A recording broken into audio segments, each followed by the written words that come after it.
Welcome to Pep Talk and Pickleball, the podcast where we explore empty nest life, health, fitness, and nutrition, all with a side of pickleball fun. I'm your host, Jill Lewis, your guide through this exciting phase of life.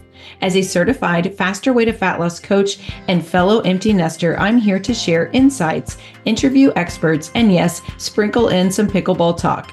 Join me for weekly doses of motivation and laughter as we navigate health, happiness, and pickleball passion.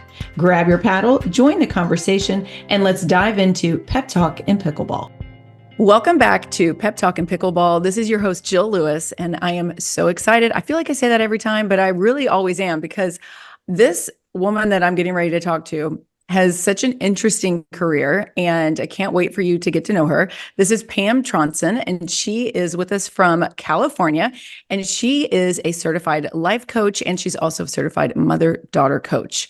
And I'm just so happy for our audience that you are joining us, Pam. Well, thank you. I'm grateful to be here. We were talking about that before. I love being connected with someone like you. I'm too an active person and love your mission. I think this is it's really wonderful to be with you today. Thank you so much. Well, first of all, you have to tell us, how did you get on this career path to becoming a certified life coach and then specifically a mother-daughter coach? Well, to be honest, I think I've been a coach all my life. I started off in an athlete at a young age, took it to a really high level. And I was always a brain nerd, always about the mind-body connection and really just how we get the most out of ourselves psychologically. And I had the good fortune of being able to coach. And the time that I spent coaching was fascinating, because then it was like taking everything that I understood and being able to apply it and help someone else do it. And I realized that it was something that I was good at. And so I think I've been a coach from a very, very young age. I ended up with working with Tony Robbins for a while, had the amazing experience of being able to work for him. It was back in his early days when he didn't have like a full, huge staff. So there was like this, we were like his roadies, and we would go to all of the seminars and just help with all the stuff that he needed. Nobody get paid, but just to be in the room was so incredible. Magic. Yeah. And so I got to be a support person for him for a while, which was fabulous. I decided then that that's what I wanted to do. And of course, there wasn't a clear path to how you get there. So I did the next most logical thing, and I got a degree in psychology, realized that wasn't necessarily, might not be my path specifically either. And then I got married and started having kids and stuff like that. And it wasn't until they were getting older when I started coming back to what I needed to do in order to do that. And I got certified, it was in 2019. And I had gone through the program and I was like, this is great, self-development, for me, because there's always such a huge aspect of it, a deeper understanding about how my own brain was working. And I wasn't quite sure where I was going to land. I wanted to work with college freshmen on time management.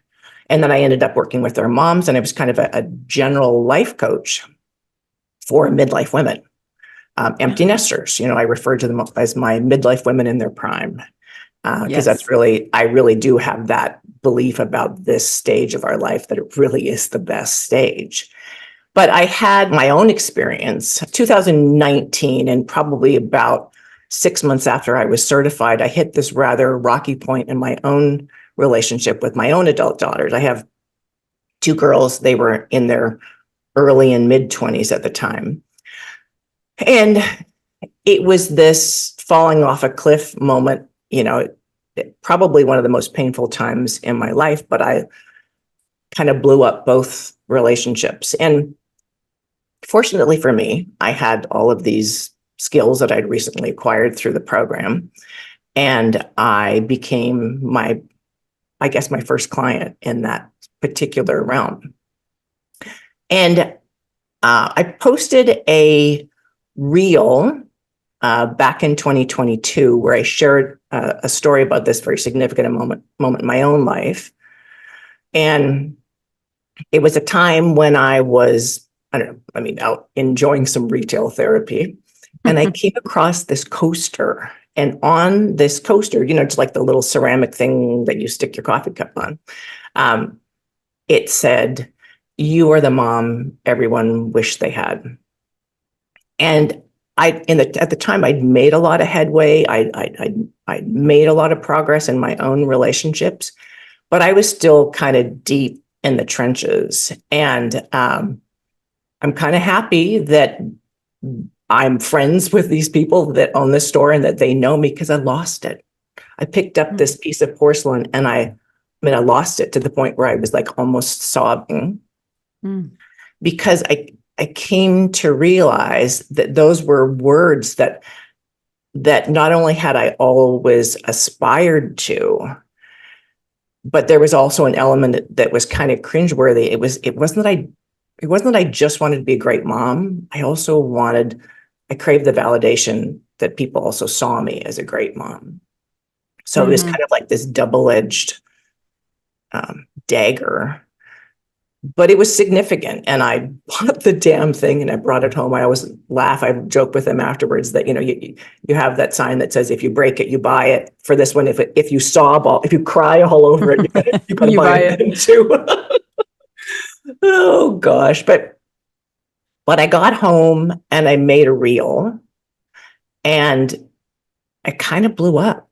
And I always wondered if this was something that I could specialize in. It was because I'd always wanted to go deeper in my practice, but I just wasn't sure if anybody really would want what I wanted to offer.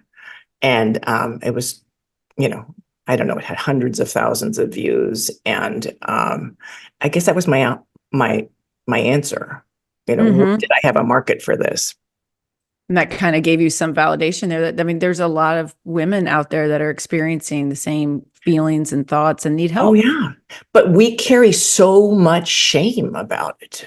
And in that, like, the thing that I noticed were probably like 3/4 of the comments, people was some version of, "Oh my gosh, I thought it was just me." And it's not, it certainly wasn't something I wanted to talk about. It was something that I certainly carried a lot of shame about. And I don't know. And if I can just say that if there's anyone out there that's listening, and you're one of those moms and you have daughters, because it's a different relationship. You have both. You get it. It's a different relationship with your daughters. But if you have a relationship with your daughter, or with your son for that matter, and if it's not where you always kind of thought it would be, I just want you to know that you're not a bad person. You're not a bad mom. You're not a failure. There's light on the other side. And you're not alone. You're just absolutely not alone, because it's not, it seems like we look around us and we see all these people that have these wonderful relationships, and we think that because we don't have that there's something, fatally wrong with us. And it's just not the case. Right. Yeah. It's just not the case. So tell me, so if what is your coaching philosophy? If you have like a mom, or I'm assuming it's typically the mother that is reaching out to you. Yes. That is struggling. So, it's kind of a broad question, but what is your philosophy with your coaching? Yeah, well, one of the things, and I think it does apply to most relationships. In order for you to have an amazing relationship with another human, you have to have that amazing relationship with yourself. And I think we can skid through, but when the proverbial, when things hit the fan, like, you've got to be able to, I think it's our opportunity to be able to step back and really reflect and look at some of the aspects of who we are as humans. And, I do think it's an opportunity, but I think that's one of the primary things for me is you've got to be able to have a good relationship with yourself before you can have that great relationship with your adult daughter or son. And there's a lot of reflection that I think is necessary. And so we start there, and it's understanding how you're wired. our brains didn't come with user's manuals, I always say, but it doesn't mean you can't write one. And it's getting that level of understanding why you do what you do. What are your hidden patterns? What are your hidden, there's so many things that happen under the surface, in our subconscious, patterns that we have been, leaning into. It's those neural pathways. And we just default to what we know, as opposed to going, is this serving me? Is this getting me where I want to be? Am I a better human with this behavior or with this way of thinking? Yeah, it's like the triggers. I'm just thinking of in my own life, there's certain things that trigger me, whether it's with my daughter, my sons, my husband, in my relationships, that there's just certain triggers. And you're right. I tend to think about what they are doing from what they said or what they did, as opposed to me going, okay, but why is that the reaction to that? And for me, it's typically if there's bad news, or if it's something that it's a negative thought that they're bringing to me, immediately triggers me, where I come back with a little too aggressive in my responses, Right. It's just interesting you saying that. It's like, immediately that's what I went to. And and it's just like, why is that the way? But, so there has to be for me to be a little more introspective on why do I go there with the, more of an aggression than compassion, or, what I mean? No, it's always if it's bad news. Absolutely. And the thing that's interesting is something like that will happen, and we'll step back and we'll look at it and we'll go, well, I'm certainly not going to do that again next time. Next time this happens, I'm going to be much calmer, or I'm going to be much more compassionate, or whatever it is that you want. And inevitably we end up back in the same, doing the exact same thing again, even though we're gripping. No, I'm not going to do it. I'm not going to do it. It's like, no, and you do, like it's like an uncontrollable, and triggers they're like an emotional knee-jerk reaction. And it's just like you said, it's so easy to go, oh, if they could just stop doing that, they need to be more compassionate. Can't they see that? Like, I mean, we put it all on them, the onus all on them to be able to, they should be able to keep from trigger. They shouldn't trigger us like that. That's not good. Right. Except it's our trigger, and it's for us to be able to, release.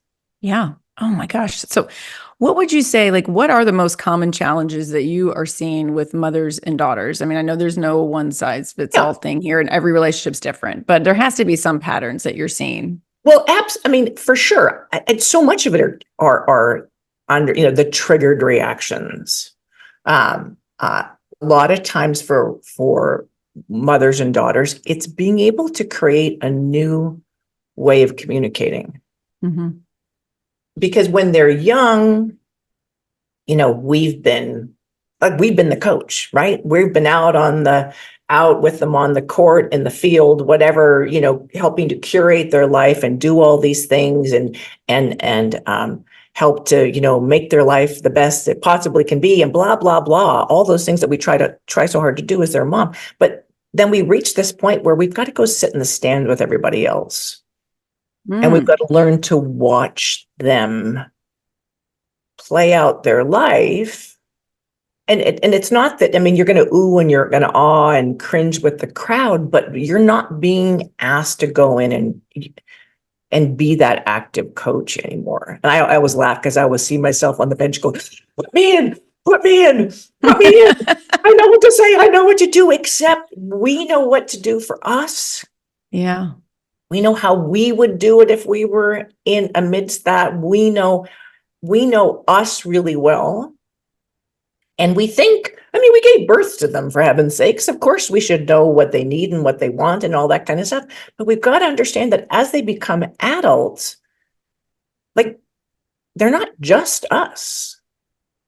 They are a genetic composition of our DNA combined with the DNA of their father, and all of the different things that they've witnessed, in our behavior and in his behavior. And then, the most important influences of them is when we, bye, honey, have a nice day at school. Like that becomes such an important part of their influence. And we don't even get to watch that part. We see how it unfolds on them. We see what that looks like on them, but we don't actually get to be there. I know some moms who have tried, but we don't get to be there in the classroom watching them.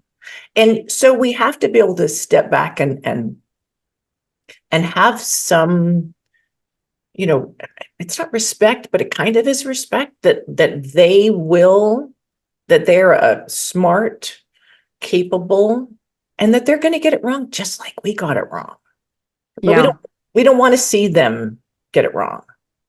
So interesting. When you said the word curate, that strikes a nerve with me, because I think when my kids were growing up, I really curated their environment and who they were. I was almost to the point of you could manipulate, certain things when they were young, and then they get in high school and it becomes a little bit, it's more of a challenge for somebody like me. And then they go to college and then it's really, you can't. But I feel like I've done an okay job of letting go of that. But you certainly, I can see where, but that curate, gosh, we really do that with them when they are under the same roof as you, and how you just, it's like all hands off then. That is difficult to go from being it's not like you're a puppet master, but I'm just using that as, as an example. You're not far off. Yeah. You're not far kind off. of a puppet master, to just expecting mom to just go, okay, well, I just devoted like 20 whatever years of doing that. And now it's just like, I'm just supposed to let go and assume that you can do this. Well, and it's interesting. I read one time in a book years ago, and this author was talking about the idea that we're not raising kids, we're raising adults. I think that for me was like, okay, that was a moment for me, because there is that time when you do have to step back and hands off. And my husband, God bless him, he's that guy who's like, oh my gosh, no, they're fine. They're strong, intelligent, blah, blah, blah adults. We did a great job. They're doing just fantastic. They'll call us if they need us. I'm like, and he's helped me to kind of like, hold me back a little bit when I wanted to jump in. Like his influence has been really positive for me from that perspective. But you're right that it's not easy. And I think I was about to say, had I been more conscious of it as they were growing up, I probably would have started weaning myself off it a little earlier. And I think I did. I remember when my older daughter was a freshman or a sophomore, there was this opportunity for her to go to Australia with this group. And it was, I don't know, the thought of sending her off was not really that exciting, but I was like, no, you know what? Like, this kid needs to get out from underneath me. And I think she was also the one when she was in college and hit that same point in college, was like, hey, Mom, I'm not going to come home for summer, for the summer this year. I was like, oh, okay. I'm actually going to travel. I'm like, oh, that's so great. Are you going with the school? No. Oh, are you going with a bunch of your friends? No. I'm like, and she said, I'm going by myself, and I'm going to Southeast Asia, and I'll be there for, and I remember it was almost 3 months. So she helped me to learn how to do this, because, and she also refused to get a SIM card so I could text her. Oh, yeah. So she said, don't worry, when I get to a cafe or something that has internet, I'll email you. Wow. Okay. That's tough. Right. So I got kind of pushed off the cliff with that one, as far as being able to, when we talk about hands off. Yeah. So I, there's been a few experiences like that in my own personal existence. And so helping people to have more gradual experiences of that, I think has been, that experience for me has been helpful for me to coach women through having those more gradual, subtle experiences of being able to let go. Yeah. I always think, in generational just differences, in how I was raised versus how I raised my kids. I mean, I was so much more involved in I knew what they were feeling and what a lot of what was happening in their life way more than my parents did with me, and whether that was, it was just the relationship was just a more formal relationship growing up as for me than with my kids. We were, there was probably 70% parent, 30% friend, kind of going on with my kids. Whereas when I was a kid, it was like 100% parent, Absolutely. So I do think it's interesting, how that happens and that kind of changes things. And, but it also does make it a little bit tricky though, too, when it comes time. I don't know, just that I'm curious on what your take is on that. Well, Jill, I mean, you're bringing up a really valid point there, because there's a lot of moms will look at how we were raised and will go, okay, not going to do that. Not going to do that. Mm-hmm. It was okay. But like we come up with this whole game plan for how to mother based on what our experience was, more so as the daughter as opposed to the sons, because of course, it wasn't that many generations ago where daughters didn't go to college or university. They, that was what the sons got to do. But the daughters went to the University of Mom, where they learned how to, raise a family and create a home and look after the men. We come a long way from there, right? For sure. But there is that mother-daughter connection. I think it's still there, but it's like, we look at what our moms did. We create a plan for what we're going to do. But I think one of the things that we have to be careful of is that we are not our daughters. I know I said that once before, but I mean, like as an example, my mom was, God bless her, she was amazing, but she had me when she was 40 back in 1961. And I'm sure, wow. I'm sure most people thought she was the grandma, pushing me around, right? Oh my gosh, that's so unusual for back then. Right? Really unusual. So, I mean, my oldest brother is 17 years older than I am. I might have been an oops. I don't know, Perhaps. But although she would always say that there was no chance. But in any event, I mean, it was such a totally different thing. And like you, street lights on, be home for dinner.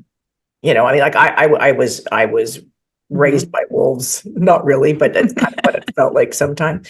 But I was going to be involved in my daughter's life, and I was going to be more present. But I took, even looking back, I guess this is more like a personal thing that I experienced, but I had really bad skin growing up and felt very singled out or felt like I was the only person that was dealing with this thing. And it was hard for me. Of course, I happened to pass on that genetic trait to my daughter.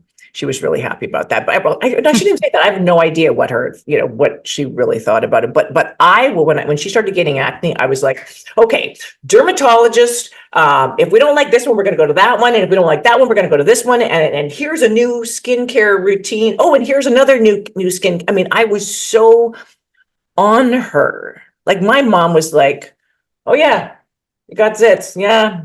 Wash your face more or whatever. I mean, I was coming up with all the latest and the greatest. Yeah. I don't think it bothered my daughter near as much as it bothered me. Mm-hmm. And I probably made it more of a thing for her. I don't, and so I think that's one of the things we have to be really careful of. We have to be careful of the things that we missed out on when we were growing up. We try to create them for our kids without really even stopping to see whether that's what they actually want. Or we look at our experience, our personal experience as a kid, and we try to create that and fix that for our daughters when that might not be what they're looking for. Right. And same thing with like mistakes that we have made when we were their age, we don't want them to make. I was that way with the boys too, adamant about certain things that I knew was a mistake for me that I don't want them to then go and do. And, Yeah. and you could be like a total psycho, and maybe it wasn't even something that they was even on their radar, but Oh, I know. No, and I think that happens a lot, Jill. Like I Yeah. have a lot of clients who have come to the realization that the thing that was they were just so sure that they were going to fix, correct, whatever. It was what they needed to fix and correct in their own life, but it didn't mean that their daughter or their son needed to have that thing fixed or corrected. Do you think most of the women that you are working with, that the issues that the mothers and the daughters are now having, did it start back when the daughter was younger? I mean, is this something like an ongoing theme that is now just completely reared its ugly head now that that daughter is getting into adulthood? Is it something that's always been there, or is this a new development? I've seen probably multiple different iterations of that, because there's some women who come to me and they're like, I have just never been able to have a good relationship with this kid. Like we've been on and off since she hit puberty. And then I have some moms who were like, I don't get it. Out of the blue, it feels like she flipped on me. Mm. And I had every stage. I think I have, pretty close to every stage in between. I don't think there is one way. Okay. But I think sometimes like that's, as we go to this next phase, I call it, it's the phase 3 parenting. I always joke and say, well, you know what? it's no longer a joke. I will write a book one of these days. And I don't know about you. I raised my kids. My Bible was what to expect when you're expecting. Yes. What to expect in the first years. I'm going to write what to expect when they become adults. Because it's this third phase that none of us ever thought we were going to be going through, really. Yeah. And there's one place where you could necessarily point to as the demise of the relationship, but being able to create the awareness, I think is really important. And I think awareness is important for us as humans. But to be able to actually include our daughters in that, even if the relationship is going, really well. I mean, there was one of my daughters, we went no contact for about 6 months. And then as we were getting back into a rhythm again, we had this conversation. And one of the things that I'd been working on with me is the fact that I was a perfectionist. I was one of those people that thought that was a good thing. When I was growing up, because you should always be striving to be better. You should always be striving for perfection. And we all know how that can just really doesn't work. work its way into our life and really kind of be that thing. And I had been doing all this work on me. I call myself a recovering perfectionist, but I'd been doing all this work on me. And I had a conversation with her and I was like, I look back at what y'all had to go through. You both had to go through with me being that like neurotic perfectionist, and I've thought about these different things in terms of that. And, I bet there was times that were really challenging for you. And she was like, there was like dead silence, radio silence. I was like, what? And she's like, did you really just say that? I said, thinking, oh shoot, what did I say? And I said, yeah. And she's like, who are you and what have you done with my mother? I'm like, wow. What? And she's like, yeah, there was a lot of really hard things that you're talking about, real events and real challenges that we had, but I didn't ever think you'd say it. I never thought you would even knew or had an awareness of. And I think that those are really interesting conversations when the relationship is going, when it is going well, when you do have those, what feels like a really great relationship with your daughter, to be able to go, I've been doing this thinking. I've been doing some thinking on this one aspect of my personality. Was that ever a problem for you? Did you ever experience things in our relationship where you were like, thrown off by my, persistent pursuit of perfection, whatever that was. Yeah. Yeah, open that conversation up, even when your relationship feels good.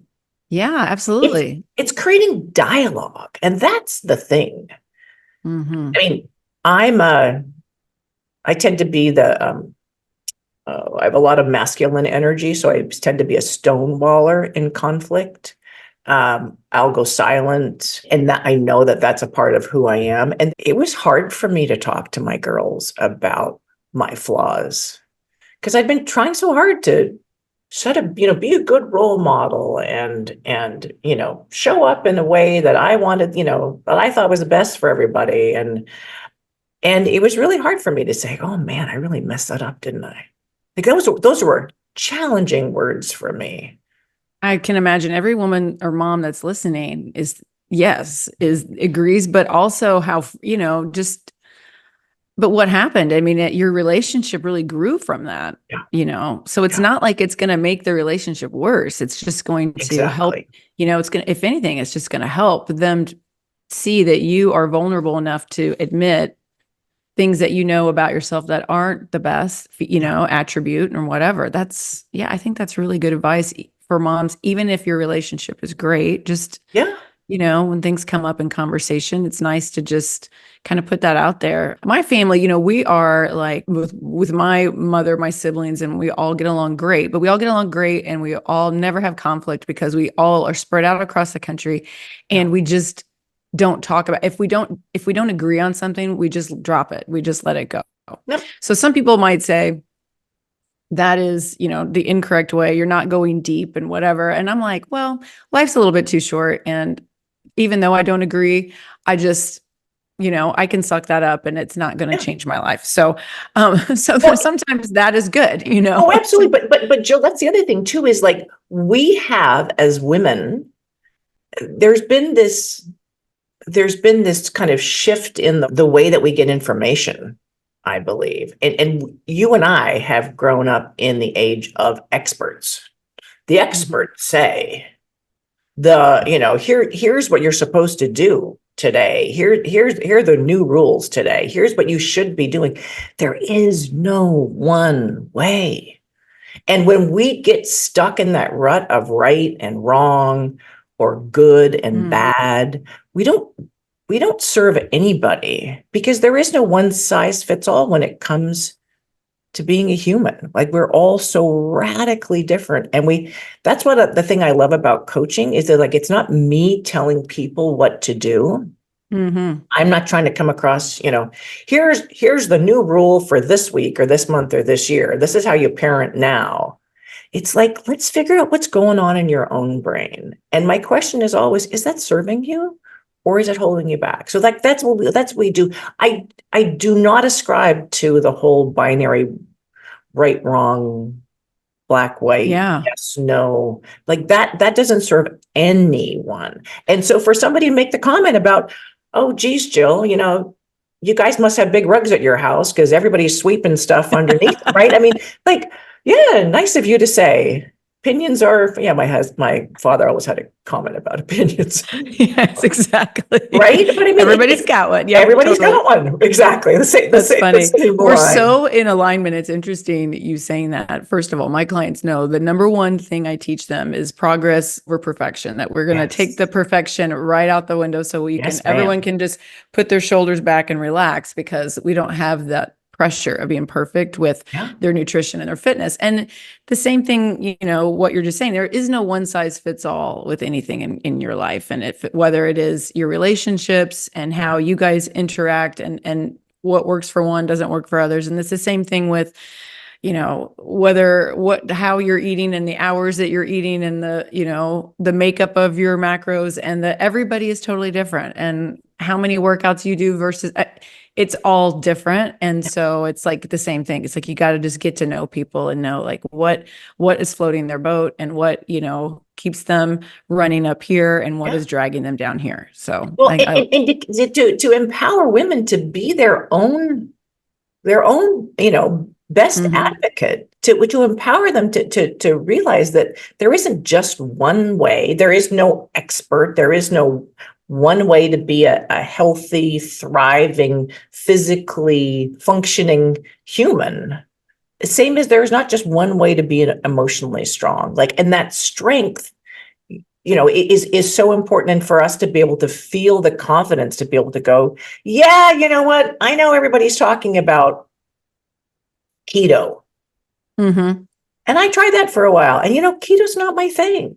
Yeah. Because there's some people that'd be like, oh, what do you mean? Oh, I know. It works so well for me, except that you're forgetting that for me part of what you just said. Like Exactly. It's finding out what works best for your own being, without a doubt. Without a doubt. Yeah, we are very much aligned from that perspective. Tell me this, what are some key practices that moms could adopt early on to build a strong and positive relationship with their daughters? Yeah, I think I'll go back to, it's like awareness. Mm-hmm. It would be awareness, and it's understanding that they are not you. Everybody is radically different. There's no way any two of us are the same. We might have similarities, but as far as being exactly the same, not a chance.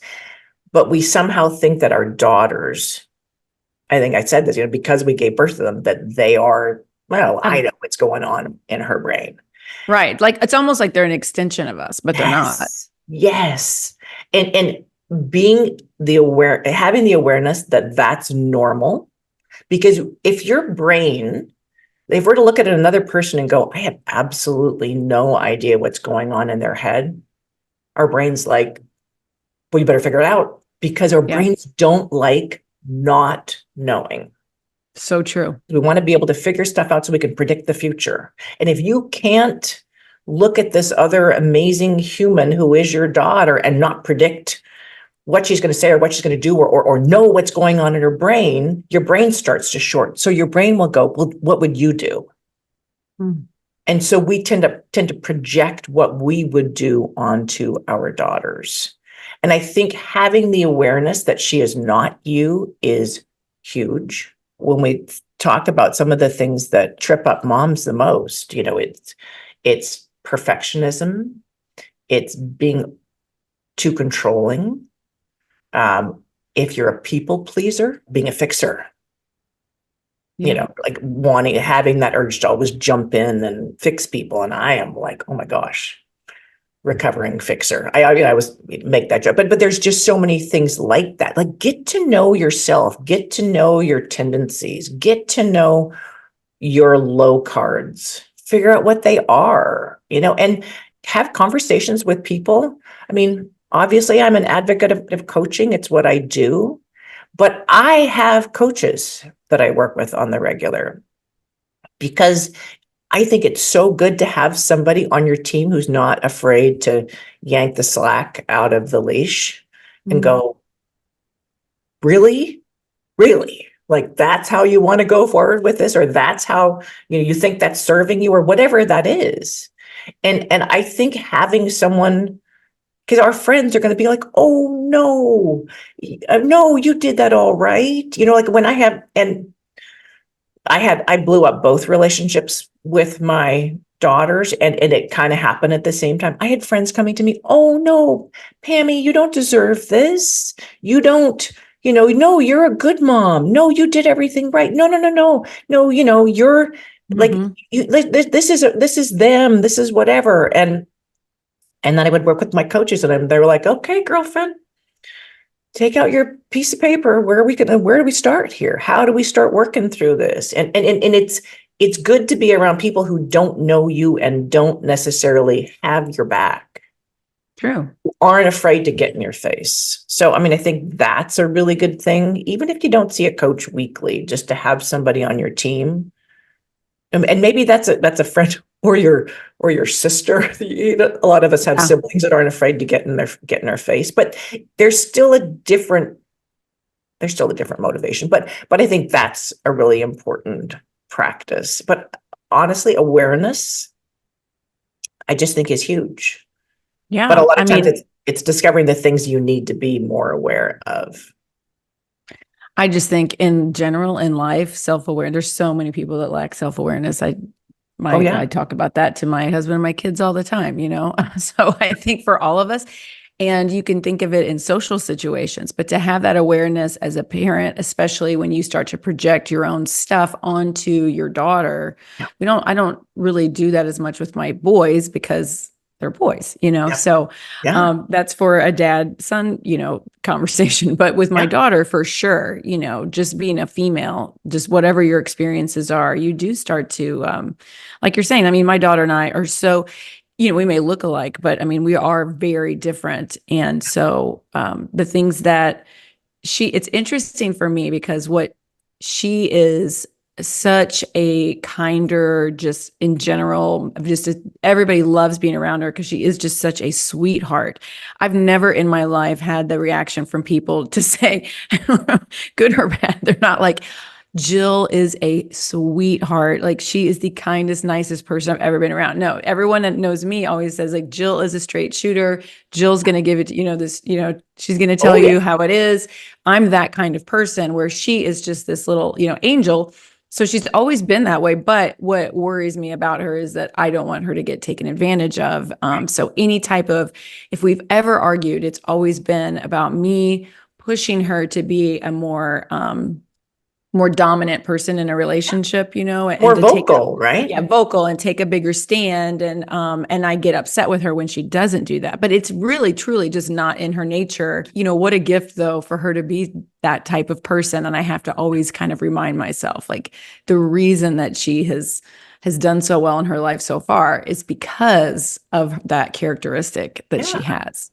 So instead of trying to force her to be something else, I should really just lay into how proud of her I am for the other.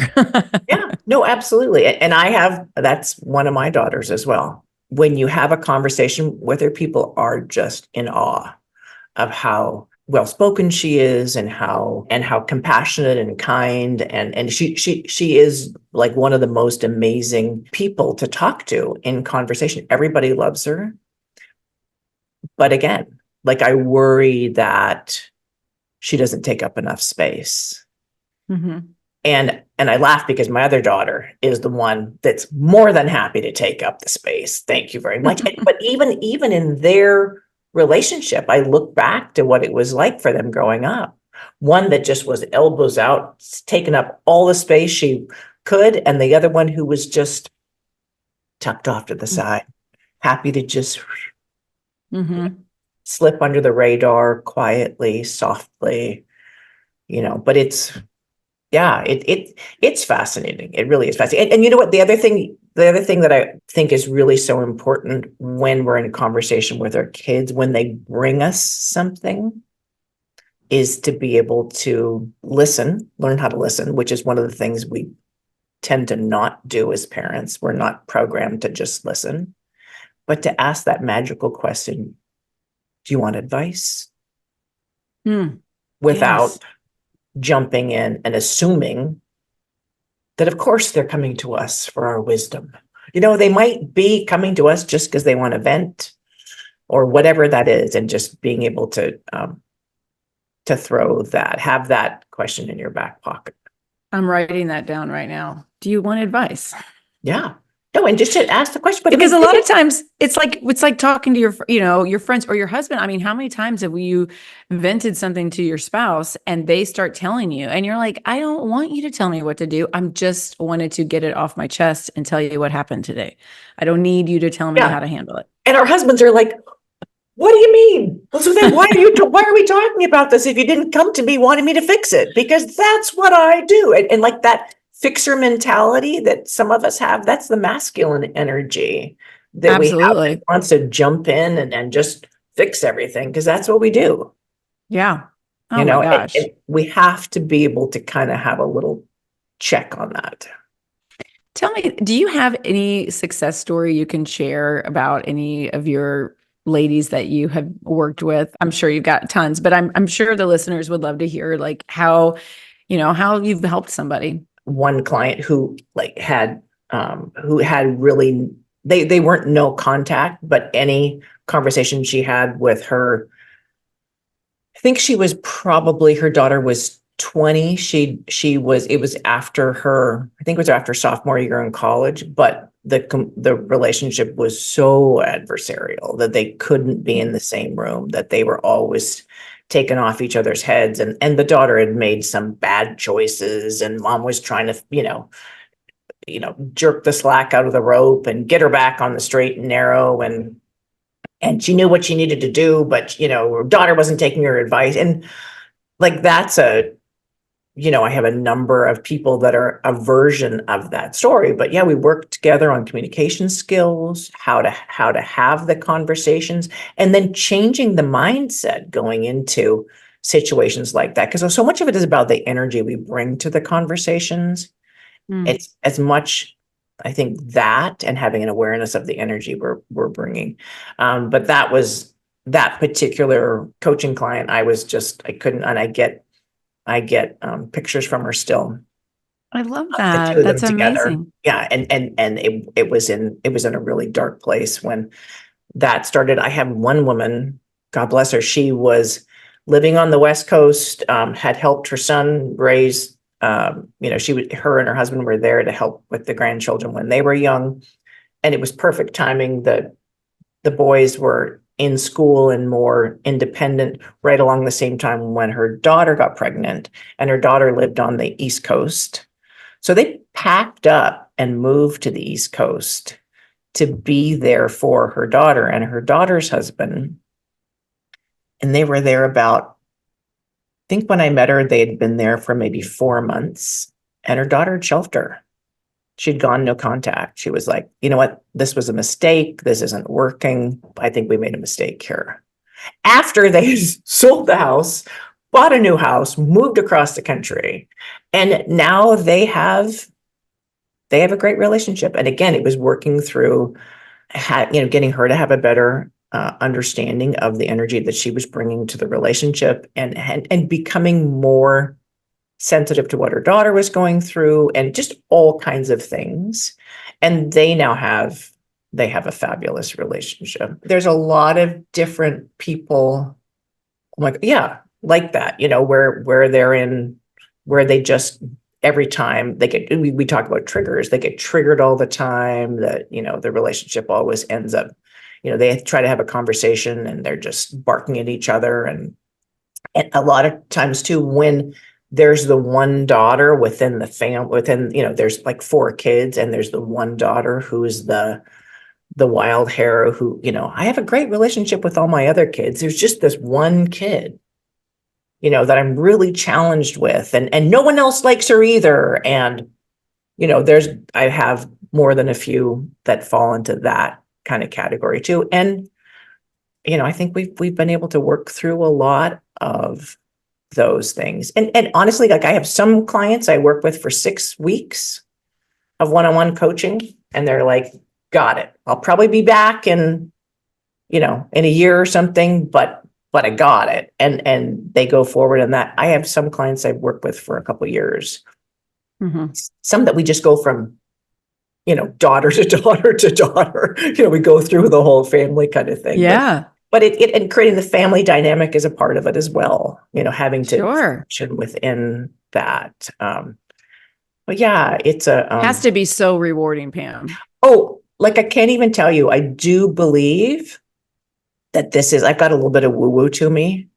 And this is, I always wanted to not leave footprints, but I always wanted to feel as though I had a positive impact on people's lives. And I felt it all the time when I was coaching. Like back when I was, 19, and I saw the difference I could make in the kids' lives who I was coaching, because we would have personal relationships as well. Like, that was so important to me. And I feel like I'm back in a place where I'm so grateful to have been able to help guide these women to a better place.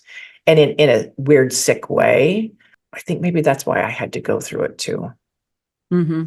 Yeah. And estrangement is, I've dealt with it twice. And, with each of my daughters. And at the time when I was reaching out, trying to learn more about it, the experts in the field are men or they're women that don't have kids.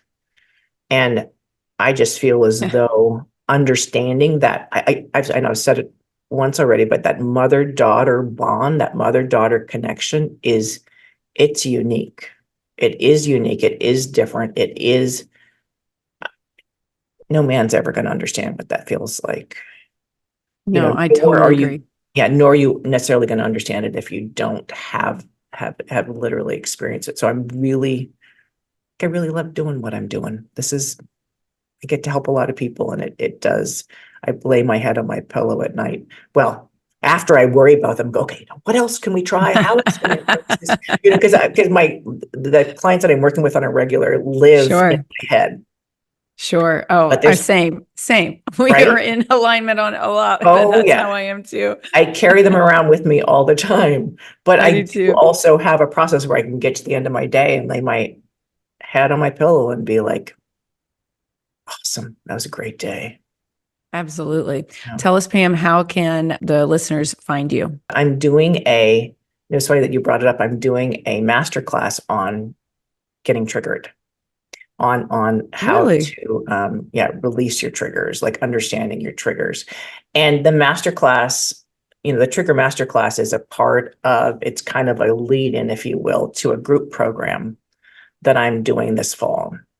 But one of the things that I've realized that I've benefited from is when I get to share the story and share an experience with all of these women, it helps me to feel better about who I am as a human. And I know that, whether that sounds a little selfish or what, doesn't really matter. But that kind of understanding, it's easy for me to say, oh, you're not alone. But when you have the literal experience of knowing it's not just you, and I can connect women who are all dealing with ADHD and depression, when I can connect with, like, I'm really excited about that, to be able to build a little bit of a community through a group program. So I'm very excited about that. That's coming up this fall. The information is going to be on, I'm sure I'll be posting it on Instagram, which I never thought I would be on, but I'm now so grateful for.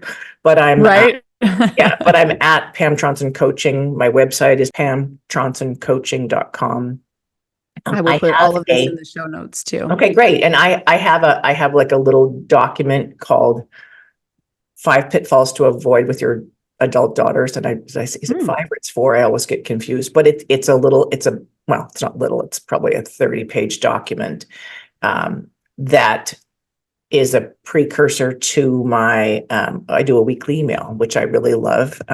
Every Monday, Moments for Moms comes out. And I have had, I'm happy to say I've had people who have just been getting my email every Monday going, you have no idea, like, this kind of information has changed my life. And I light up every time I get that feedback from people. But that's amazing. Yeah, but so the people that are on that email list are going to get all the information about the Triggers webinar and the group coaching class, and it's going to be fun. I'm looking forward to this fall. Amazing. Yeah. Pam, thank you so much for sharing your time with us today and the wonderful work that you're doing. And we just appreciate you being here. Well, thank you, Jill. I just really appreciate being able to come and spend this time with you. It's really been fun. Take care.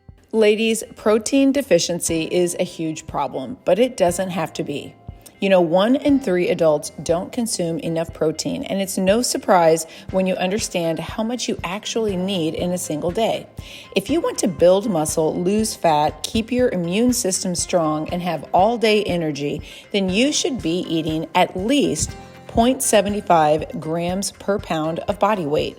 So, for example, if you weigh 150 pounds, that means you need almost 115 grams of protein every single day. For reference, 1 egg has just 6 grams of protein, so you need to eat almost 20 eggs to get 115 grams of protein. And if you're a senior, you need up to 50% more than that. That's because as we age, our bodies require more protein to preserve muscle mass, keep us healthy, reduce recovery time from illness, and improve overall quality of life. Clearly, getting enough protein is incredibly important. But how in the world do you hit that target protein count without spending a fortune or endless hours in the kitchen? Getting enough might seem impossible, but it's actually easy when you add Prime Protein's doctor-formulated, super clean, super smooth, incredibly easy to digest beef isolate protein powder to your diet. One scoop has 21 grams of protein, and with only a small handful of ingredients, you're getting only what you need. 100% carefully sourced real food, nothing else. No additives, no allergens, chemicals, fillers, or other junk ever. Plus, Prime Protein is incredibly delicious. I think it tastes like dessert, so you even have fun hitting your macros. Okay, if you are interested in getting more protein into your diet, head to today's show notes and I will give you a special link that can get you 15% off your first order of Prime Protein.